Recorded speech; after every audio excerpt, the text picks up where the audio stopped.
Welcome to Introverse. What's up?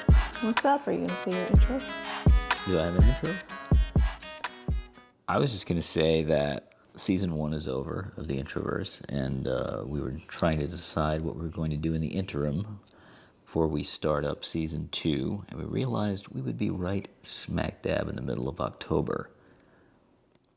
And every October, Holly and I watch some horror films. We do. Last October, we watched all the Nightmare on Elm Streets and all of the Friday the 13th movies. All the Friday the 13th movies. You did. And I do regret that decision.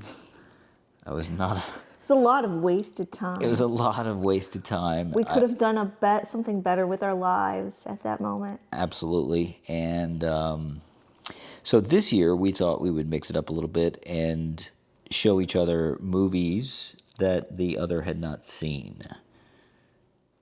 Yes. And I chose for you to watch Pet Sematary. That's why I'm currently dressed as Church. In case you're wondering why a perimenopausal woman is wearing a cat suit. I think you're quite fetching in the cat suit. Cats don't fetch. Yes, but Catwoman is a cat burglar. So technically she does fetch jewelry and... That's a stretch. Stretch. You're stretching more than the suit is stretching. What are you going to do? And I am dressed as a nerd, which is just my normal... He won't wear costumes. I've tried to get him to dress in costumes, to go to costume parties. No. I'll go to a costume party dressed as myself. What's the fun in that? There's no fun in that. It's immense joy for me. So anyway, we watched Pet Sematary, and we actually just finished it about 20 minutes prior to this. I was wearing this the whole time. Yes. I was really getting into it. I've never read this book. I am a big Stephen King fan. I have never read Pet Sematary, the novel. But I thought it was interesting in the opening credits, Stephen King wrote the screenplay for this movie. He did. Yeah. And that's probably why it's one of the better adaptations, at least in my opinion, one of the better adaptations of a Stephen King novel. Even though I've never read a Stephen King novel. But I'm pretty sure this was a good adaptation. I would say, again, not having read the novel, I could tell that Stephen King wrote the adaptation, if that makes any sense. Like, it felt like a condensed Stephen King novel. Like, the script was tight. The story was well told. I did want to mention that I was very excited to hear the Paramount logo theme at the beginning of this movie. I had not heard that in a while.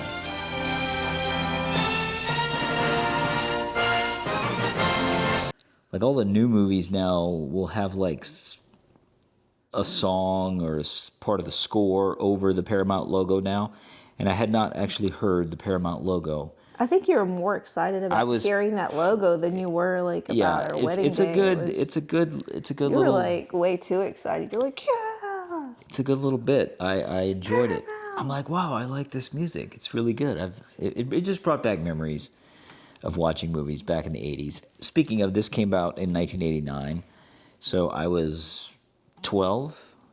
Yeah, we were 11. I was 11. You were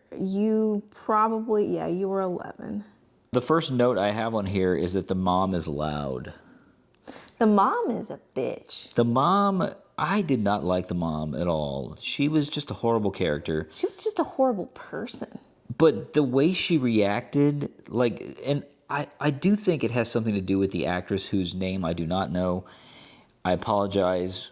We're recording this right after watching the movie, and I don't have notes other than what I wrote as I was watching it. So we're not gonna... I don't think the people that listen to this are going to forgive you for that. They probably won't. No. And I'm sure she's got an amazing fan base somewhere, but I thought she was quite shrill.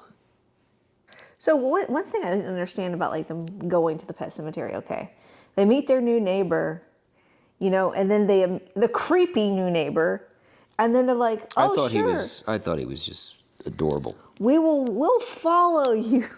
Let's follow Herman Munster to the graveyard.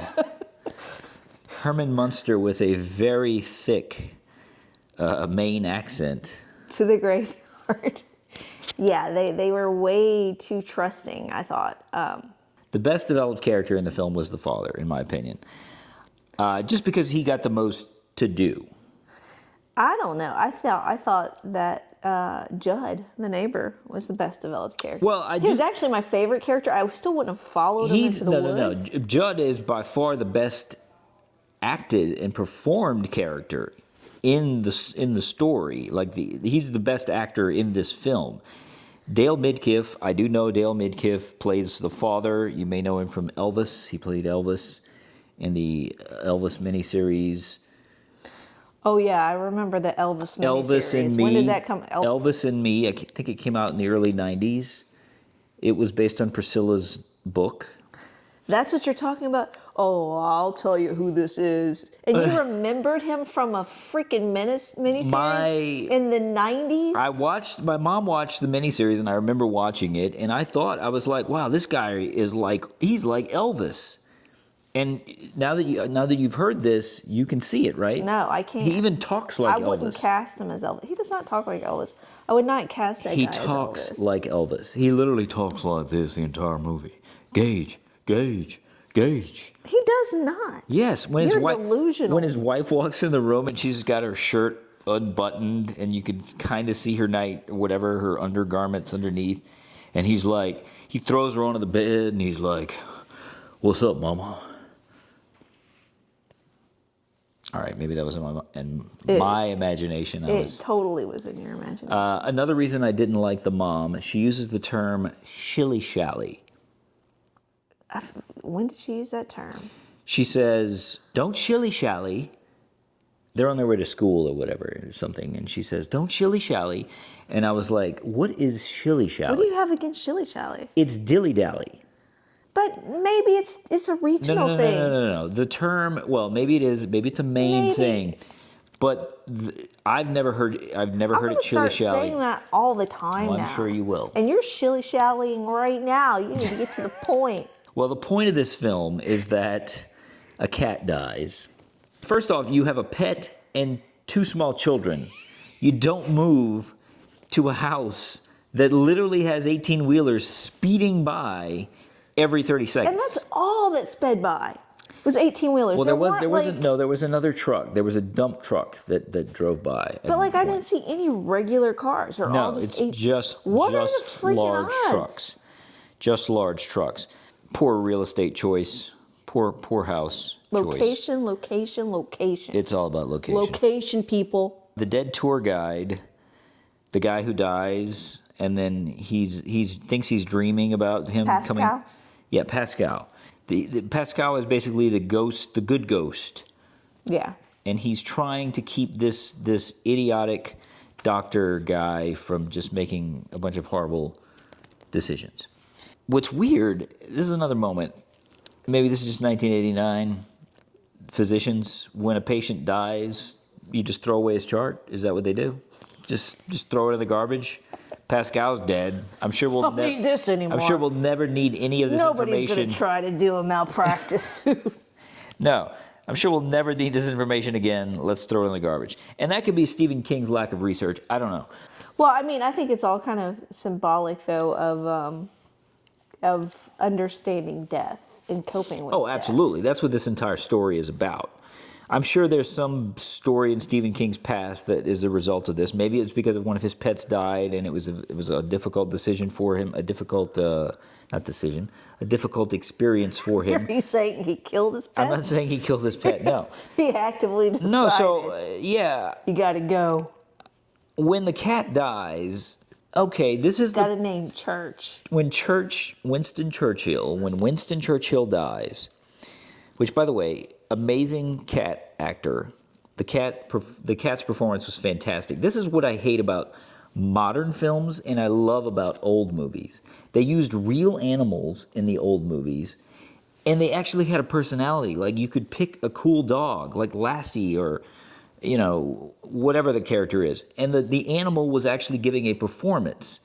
Whereas the computer-generated animals in today's movies, it just, I don't know, it just takes me out of the film every time. But anyway, Winston Churchill gives an amazing performance. And there are a couple of shots, I think, where it was an animatronic cat. But for the most part, I think it was the real cat. And when he dies, and the old man basically says, you know what? Instead of using this as a teachable moment for your daughter, so she can learn about death, let's go down to the pet cemetery, but not there. Let's go on a long trek. To the ancient Indian burial ground. The ancient native burial ground that is like miles beyond the pet cemetery. Which makes me wonder, why is this even called Pet Sematary? Because I was thinking the climax of the film was going to be in the pet cemetery. It was not. Well, it was beyond the pet cemetery. But not really. It was in Judd's house. I mean, the giant climax, the finale of the film was in Judd's house, right? So anyway, they go all the way down. They go way down, and they bury the cat. And the cat shows up the next day. He apparently moved the giant stones that because he put the stones over all the graves, right? Because we see the little kid doing it when he does with his son. Spoiler alert. And I was just like, does this experience give them superhuman strength or something? Like, is it? Well, of course, yeah. And like, he automatically knows where sharp objects are and everything. So, because I thought, like, when I saw this first scene where the old guy was explaining why not to bury people, I thought it was just like to become more animalistic. But sometimes dead is better. And he repeated it multiple times, and the guy still didn't get it. He still didn't. Till the very end, he didn't get it. The hilarious scene, the first time he realizes the cat is back alive, I just started laughing unintentionally. And this could be, the direction. Maybe they thought the scene was going to work. He's raking the leaves in the yard. And when you see the scene, the yard is covered in leaves. And he only moves he rakes rakes twice. A few leaves get stuck in it, and he's just like, fuck it. Fuck this. I mean, I would do the same thing. I'm not, but my thing is do the scene where almost the entire yard is raked. And he's finishing up the job, right? That makes more sense. Yeah, but the director didn't want to rake the whole yard either. Well, he doesn't have to. He can get the first. Time's money, man. He can get the. How do you finish the shoot? And so, yeah, the cat is now super creepy. He's got glowing yellow eyes, but apparently everyone is cool with it. I mean, the cat was creepy before it. The cat was incredibly creepy even before. I wasn't going to say that, but yes. Like, he was already just, I don't know, he had a resting bitch face. I feel like we should have done something to make your eyes glow yellow. That would have added to the appeal. Maybe put some radium on my cornea or something. What? Radium? How does that happen? Well, there's those girls. Have you heard about those girls that like painted the watches with the radiation? That was their job, and then they ended up painting their fingernails and stuff like that. They ended up all getting cancer and dying. But that tracks. Yeah. Yeah. Don't mess with radiation. Don't mess with creepy cats, and this cat becomes even creepier. I thought it was odd that the whole family is totally fine just having this cat with glowing yellow eyes in the house. Yeah, like the little girl didn't notice. How come Church's eyes are glowing, Daddy? Nobody says anything about that. How come Church smells like death, Daddy? Like that's the big. Well, she did. That's say the big thing. Yeah, she does. She does call out the smell, but yeah, I'm actually curious to read the book now because I feel like there's a lot of stuff that we didn't catch that probably would make more sense in the novel. Yeah. You know, that just had to be cut for time or whatever. So there's a lot of foreshadowing here. Well, I mean, there's a lot of foreshadowing, like the trucks going by, and then the first time when Judd catches Gage from going into the road. Yes. That was some foreshadowing. He talks about the pets dying, a lot of people lost their pets to the road, and they even A lot got of Church people. castrated so he wouldn't wander into the road, but it didn't work. Nope, because Judd was over there on the other side of the road going, come here, Church, come here, Church. You think Judd was doing that? Yeah, well, Judd, he does appear to be kind of the villain of the piece at first, right? You're scared of him. He's Herman Munster. You're thinking, Well, Herman Munster was likable and sweet. well, Even Judd kind of is too, let's be honest. Judd is likable and sweet, but Judd, it is weird how he's like, he tells him about the pet cemetery and everything, and then later he's like, oh, don't do that. But you're like, you shouldn't have even showed him where it was, you know? It's not a good idea to let a guy know that there is a way to bring the dead back to life. Yes. And if you know that you can bring the dead back to life, and you've already experienced horrible things with it, because there's several moments in the movie where people tell a story, and then you actually see the flashback. Mm-hmm. And the first one is Judd's story of his dog Spot, right? Yeah. And Spot, poorly named dog, because he did not look like he had any spots, No, he didn't. but he was quite Blood spots, maybe. Yes, he was quite the hellhound. Yeah. We only got to see him post-mortem. It was an interesting film. I enjoyed it. I was entertained, and that's really all you can ask about a film. But a couple of my favorite moments, most disgusting moments, the cat apparently tossing rats in the bathtub. Yeah. Not quite sure how this is happening. We don't see it happen. We just see the rat getting tossed. Then he kicks Church out of the bathroom. How'd you get in here? I feel like a character who got shorted in this film was the housekeeper, Oh, Missy. Missy, who has a couple of scenes at the beginning and her stomach is hurting, and he's a doctor, and he's like, well, I can look at that. And she's like, it'll pass. And I'm like, you just told the wife that it'd be nice to be married to a doctor and that you could get it checked out if you had a doctor. And he's asking to look at it for you, and you're like, no. No, it's okay. Don't look at it. And then she kills herself because it hurts so bad. She kills herself. There's got to be some deleted scenes or something, because I feel like her character was just poorly developed. There's nothing to her character, and then she's just killing herself. The whole purpose of that was to expose the children to death. So regardless of this, of him saving the cat, and Right, everything, right, they right. still were exposed to death. I feel like it probably works way better in the book. Yeah. And also it gave an opportunity for Stephen King to cameo as a priest, which is incredibly ironic, as King is no fan of religion in any way, shape, or form. But yeah, and then the other flashback we get is his wife telling the story of her sister, Zelda. Which is creepy. Which is probably the creepiest stuff in the movie, I think. Yeah. Because she actually was admitting that she wanted her sister to die, and she was happy that her sister died. Yeah. Because she was, I guess, Creepy. She was creepy, and she was tired of having to be her caregiver. And her sister was played by a man in makeup. Oh, what, that was a man? Yes.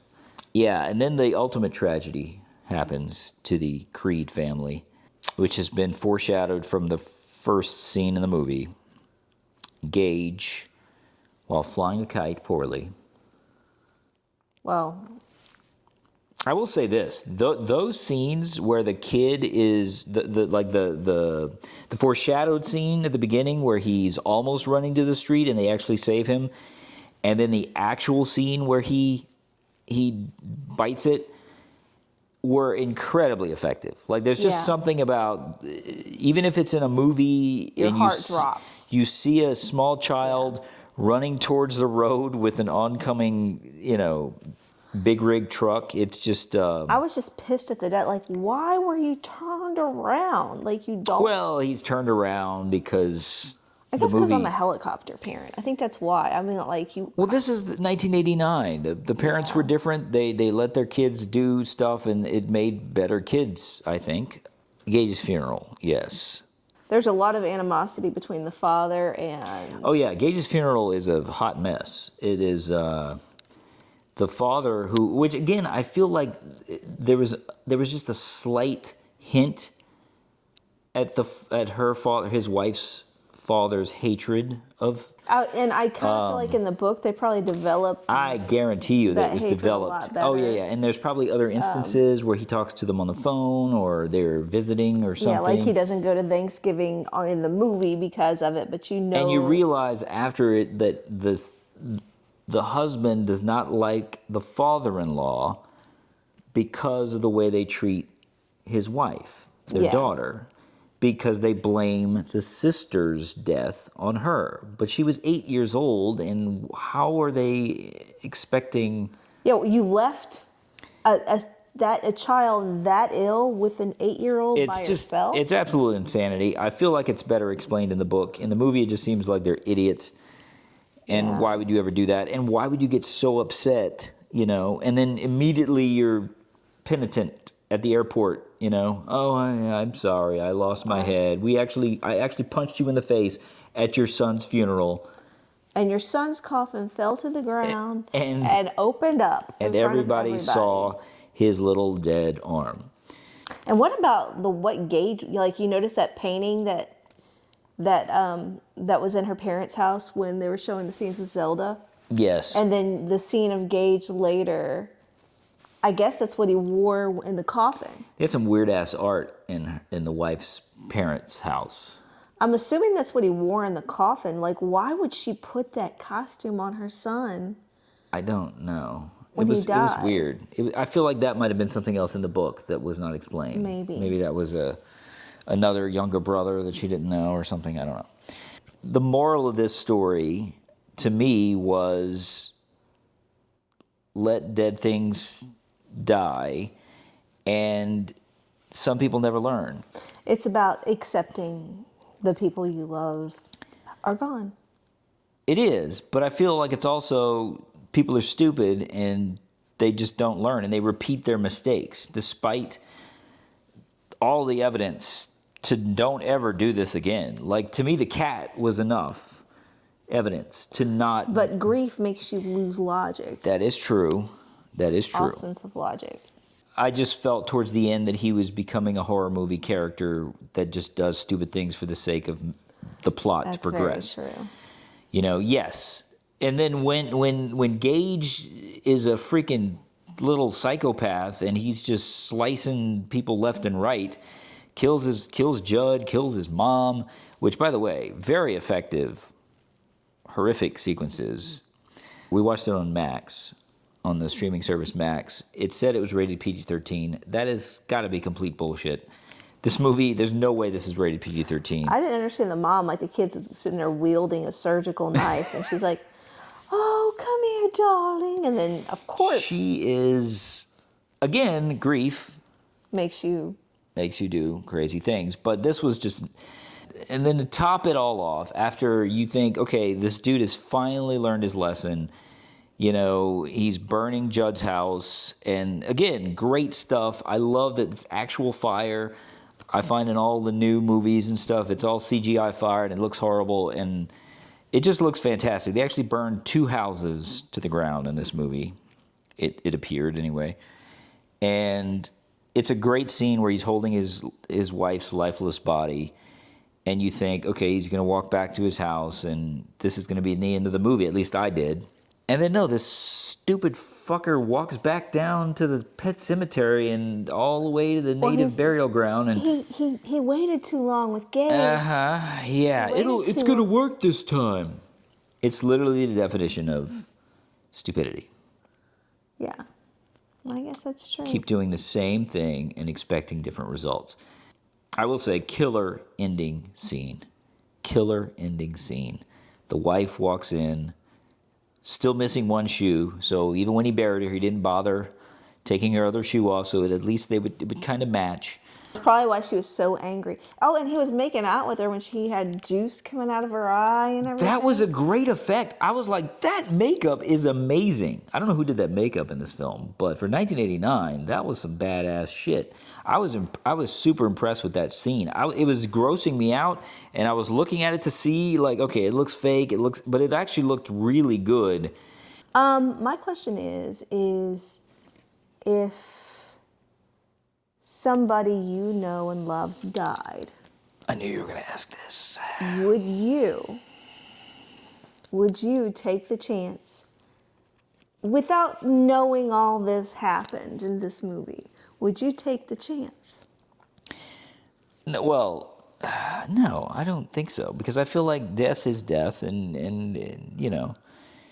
I think you're just too lazy to dig up a grave. It seemed like a lot of work. It seemed like, And okay, like, first off, he was lugging the body. Look, the cat was easy. It was in a bag, and he just swung it over his shoulder. It was easy peasy. The kid, again, a little heavier, but a not little heavier, but there were some scenes where it was clearly not the real, it was not a kid in there. He was, it was very light. What, Yeah. 4-year-old? I don't know how old that kid was. But the wife, he was clearly struggling walking down the path with her. But not only walking with the bodies, he also has to dig the hole. He has to dig 2 holes. 2. Well, Because maybe he had to dig Gage out. Maybe he just used the same hole, and each hole he just had to get it a little bit larger, right? Because he had the cat's hole. Oh, he buried everybody in the same hole?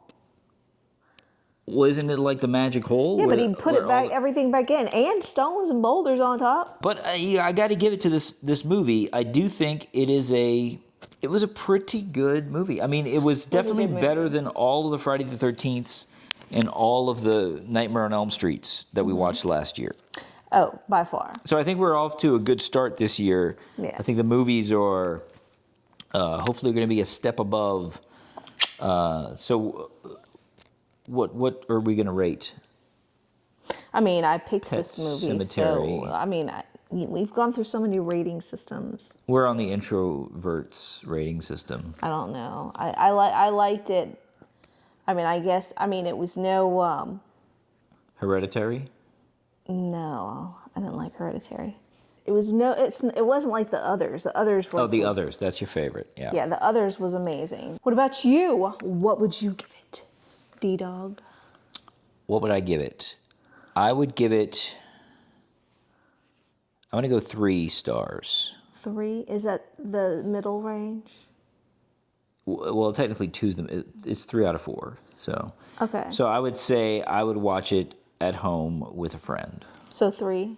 Yeah. Okay. Now, if this came out now at the movies, because there was a remake, they did a new Pet Sematary a couple of years back, and it got horrible reviews. And I don't know if that's because it's a bad movie or if people were comparing it to this one and were like, well, it's not even close or whatever. I have a feeling a lot of the stuff, the cats, more CGI probably. Cats probably CGI. I thought Gage, the little boy that played Gage, did a really good job. He was amazing. He was creepy as fuck. And that kid actually made a career out of playing little creepy kids. Oh, did he? I want to say he was on Full House. He played a creepy kid on Full House. And was he really? He was on Full House, yes. But I feel like there was a lot of bad acting. Like Dale Midkiff had his share of a couple scenes. The wife, for sure, was probably my least favorite character. But I think a better actress might have made something more of that character. Would have still been. I don't know. I guess we'd have to read the book. Yeah. That's what we're gonna have to do. We're gonna have to read the book. Yeah, that's what we're gonna do, and then we'll be right back here next week.